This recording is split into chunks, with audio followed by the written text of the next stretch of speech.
Utopia bat eraikitzea, egungo testu inguruan konkretuki beharrezkoa dugun zerbait, ez? Bezala ikusten dut. Gure gasolina izan daiteke aurrera egiteko, ez? Kontuan izan da bereziki ze testu inguru daukagun, gaur egun mundua nola dagoen, zeintzu diren inertzia nagusiak gure gizartean, badago individualismoa, badago konsumismoa, badago matxismoa, badaude hainbat ismo, ez da? Gure inguruan ez badaukagu jomuga bat, ez badaukagu utopia bat, nora joan bat, oso errez da inertzia horietan galtzea, ez? Edo inertzia horiek jarraitzea, ez? Orduan, utopiak nik uste dut beharrezkoak direla, hain zuzen ere, jomuga horiek eukitzeko, eta ogiak legamia behar duen bezala hazteko, gizarteak ere hazteko utopia horiek behar ditu, ez? Nik uste dut gizartean gaur egun badaudela mezu asko gure artean, hiritarren artean komunikatzeko ezintasun gero eta gehiago individualismo horrek eraginda, eta horiek bideratzen joateko utopia bat behar dugu, eta gauza bat importantea duena utopia batek, eta nik uste dut oinarrizkoa dena da kolektiboa dela. Utopia beti da kolektiboa, ez da zure amets bat bakarrik, nire ustetan mintzat, utopia bat daukagunean da guztion artean eraiki nahi dugun zerbait, ez? Arkitekturak eta erigintzak inpaktu handia daukate gure bizitzan, bizitzeko modu bat ere eskaintzen digute, ez? Oso eragin handia daukate gure mugitzeko moduetan, gure denborak banatzeko moduetan, gure rolak non dauden ere sartzeko moduetan, beraz, nik uste dut hirigintza eta arkitekturak kontuan izan behar dute beti ze ondorio daukaten gure bizitzeko moduetan, ez? Parke handi bat izatea, zertzeko lekua izatea, beste hiritar batzuekin konektatzeko lekuak izatea, edo oinezkoen esparruak izatea, edo ez. Hein handi batean hiriak egin direla askotan lan produktiboari begira, nola gure lan produktibo, alde batera utzi dute beste gure bizitzaren beste alde importante bat, zaintzarena, lan erreproduktiboarena. Orduan, iruditzen zait utopia bat, edo nik nahiko nukeen hiria, ez?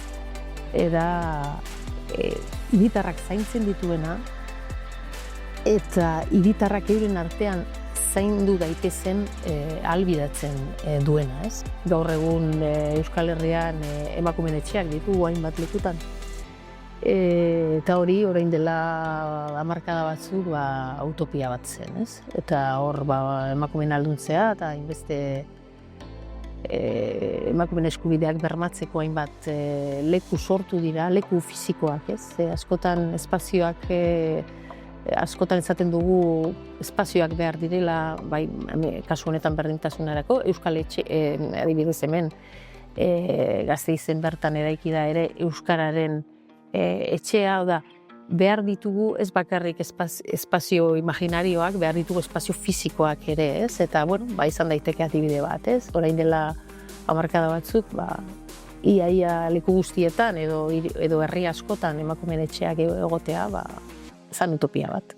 Teknologiak asko, ez? Zer esan asko dauka, badelako baliabide bat, inguru giro hobea sortzeko, ez? Inpakto gutxiko eraikuntzak edo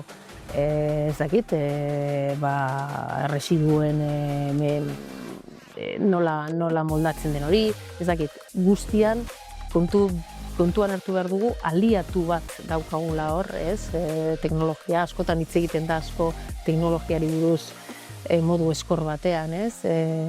Gure bizitzan duen eraginari buruz, baina aliatua izan behar du ere inguru giro egoki bat sortzen, ez? Eta egiten. Arkitekturatik edo diseinutik mundua aldatu nahi duten hoiei, zer esan.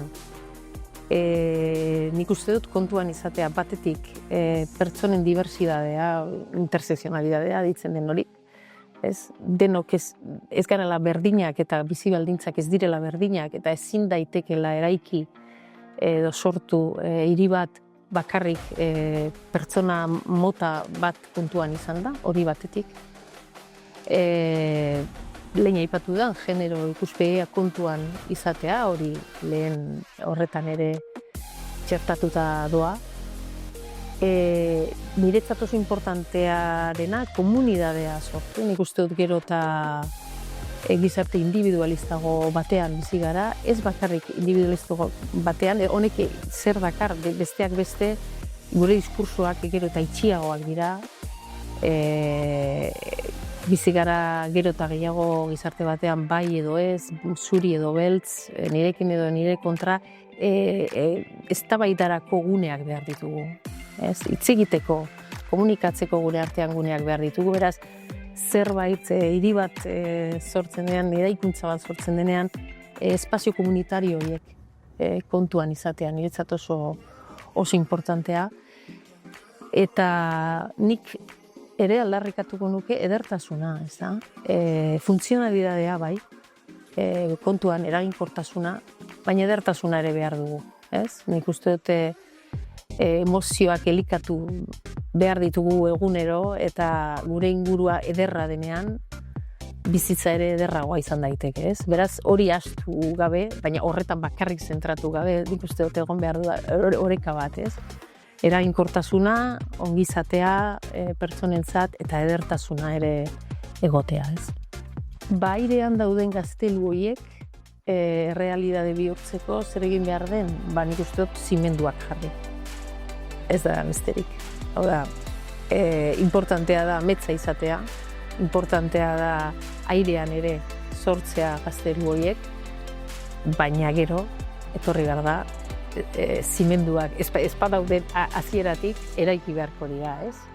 Bakarrik ametsak baldin badira, beti dago askotan esaten da, ez? Gazteluak airean hori da gazte, bai, baina hori behar da ere, jomuga hori behar da ere, eta horretan sinesten baduzu, zimenduak jarri beharko dituzu, ez?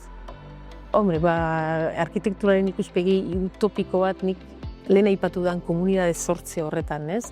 Oinarrituko nuke eta nik uste dut Antzinako Greziako agora horiek, ez? Nola eztabaidarako gune horiek oso inspiratzaileak dira, ez? Pentsatzea sortzea espazioak eztabaidarako, sortzea espazioak ezberdin pentsatzen dutenen arteko elkarrizketa bat egoteko, ez?